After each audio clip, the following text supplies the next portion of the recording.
这一次文化部的整个纾困的方案呢，其实涵盖了表演艺术，然后出版实体书店。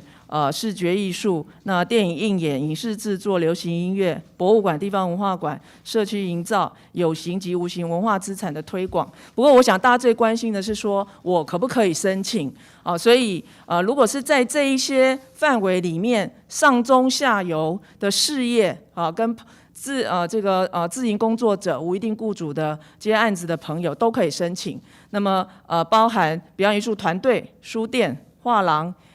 电影院、影视制作公司、展演空间的经营者、演员、舞者、乐手、作家、灯光音响技术人员、视觉工作者、公益的创作者等等，都可以提出申请。所以，如果你是事业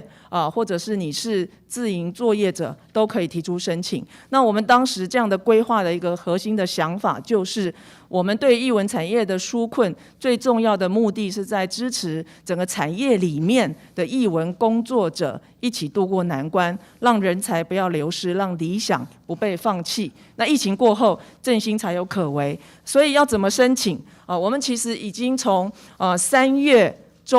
18号开始受理我们艺文纾困1.0的申请，那么一直到4月10号截止这一次公告的收件。那跟大家报告的是说，目前收件是到4月14号截止有7658件，也就可以大家来了解说，艺文产业它受创真的是相当的这个程度那必须要来协助。那这当中属于事业的你可以一次来申请，包括减轻营运困难补助，这里面是像你的人员付薪水有困难。或者是你营运资金上面，像租金等，或你已经投入了制作费等等这些，我们可以一次申请那么另外，你如果想要在疫情期间做一些人员训练或研发创新，也可以提出因应提升补助。那么2项一次申请那么我们一次性审查补助合计上限是250万元。